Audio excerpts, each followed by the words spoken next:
একদিন বুড়িমা তার নাতিনকে কিছু একটা বলছিল। আরে সালেম, তুই তো বাড়িতে বসে রয়েছিস নাতি আমার। তাহলে আমার গরুটা দাগে দিয়ে শেখ না একটু। আমি বুড়ি মানুষ অত পারি না, তুই একটু দাগে দিয়ে শেখ গরুটা। আরে দাদি রাখো তো, আমি দাগে গরু দিবার যেতে পারবো না। আর তাছাড়া তোমার গরু তো গাবিন, তুমি দাগে দিয়ে এসো। আরে নাতিন, তুই সেটা বলতে পারলি? আমার অবস্থা তো খারাপ। আচ্ছা ঠিক আছে, আমি যাই তাহলে। ওই বলে বুড়িমা ওখান থেকে রওনা দিয়ে তার গরুর পাশে এসে কিছু একটা বলছিল। আমার গরুটা তো গাবেন, আমার শরীরটা অনেক খারাপ। চল গরু, তোকে আমি এখন তাকে নিয়ে দিয়ে আসি এক্ষুনি। ওই বলে ওখান থেকে রওনা দিয়ে দেয়। আরো হাঁটতে হাঁটতে দাগের দিকে যেতে থাকে। আর এদিকে দাগের মধ্যে বুড়িমা তার গরু নিয়ে চলে এলো আর গরুটাকে ঘাস খিলাতে আরো কিছু একটা বলতে থাকে। ওই গরু, তুই একটু সাবধানে ঘাস খাস, আর কারো গরুর সাথে জানি লড়াই করিস না। ওই বলে বুড়িমা ওখান থেকে চলে গেল তার গরুকে দাগের মধ্যে রেখে। আর এইদিকে রামু রাজা সাহেবকে কিছু একটা বলছিল। আরে রাজা সাহেব, আমি কি গরুটা এখন দাগে নিয়ে যাব নাকি? না রামু, তোকে আজকে গরু নিয়ে যেতে হবে না। আমি আজকে গরু নিয়ে যাব।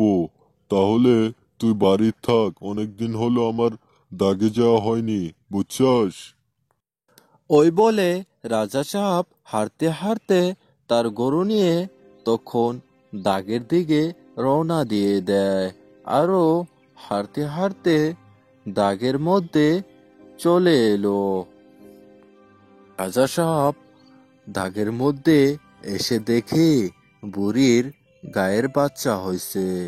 আর ওদিকে রাজা সাহেব তখন মনে মনে ভাবতে থাকে। আরে, এ তো দেখছি বুড়ির গায়ের বাচ্চা হইছে। আর আমার বলদো একটা কোনো বাচ্চাও দিতে পারে না, কোনো দুধও দিতে পারে না। আমি আজকা বুড়ির গায়ের বাছুরটাকে চুরি করে নিয়ে যাব। এই বাছুর, এদিকে আয়, চল আমার সাথে আমার বাড়ি চল। ওই বলে রাজা সাহেব তার বলদ আর বুড়ির গায়ের বাছুরটা নিয়ে তাদের বাড়ি চলে যায়। আর ওইদিকে বুড়িমা মনে মনে ভাবতে থাকে। আরে, আমার গাভিন গরু দাগে দিয়ে আসলাম, একটু দেখে আসি যে। আমার মনের বিশ্বাস, গরুটা বোধহয় বাচ্চা হয়েছে গরুর। বুড়িমা তখন তার বাড়ির থেকে রওনা দিয়ে দেয়। আরো হাঁটতে হাঁটতে তখন তার গায়ের বগলে চলে এসে। আরে, আমার গায়ের বাছুর হয়েছে বোধহয়। বাছুরটা কোথায় গেল? নিশ্চয় ও রাজা সাহেব আমার বাছুরটাকে নিয়ে গেছে। এবার আমি রাজা সাহেবের বাড়ি যাই। আরে রাজা সাহেব, আপনি আমার গরুর বাচ্চা কেন নিয়ে যাচ্ছেন? আমার গরু তো বিয়ানো হয়েছে। আর আপনার বলদ কিভাবে বিয়ায়? আপনার বলদ তো বিয়াতে পারে না কিন্তু। আরে ওই বুড়ি, তোর কি সমস্যা? আমার বলদো বিয়াইক বা না বিয়াইক, আমার বাছুর তো ওইটা। ওই বুড়ি, তুই এখান থেকে রাজা সাহেবের বাড়ি থেকে কি যাবি, না ঘাড় ধাক্কা দিয়ে বের করে দিব? এই চলে যাচ্ছি, আমার বিচার উপরালাই করবে। বুড়িমা তখন রাজা সাহেবের বাড়ির থেকে রওনা দিয়ে দেয়। আর কাঁদতে কাঁদতে তখন শিয়ালের সামনে এসে পড়ে। আমার গরুর বাচ্চাকে নিয়ে নিল। আরে বুড়িমা, তুমি কাঁদছো কেন? আমি তোমাকে সাহায্য করব, তুমি আমাকে সবকিছু খুলে বলো।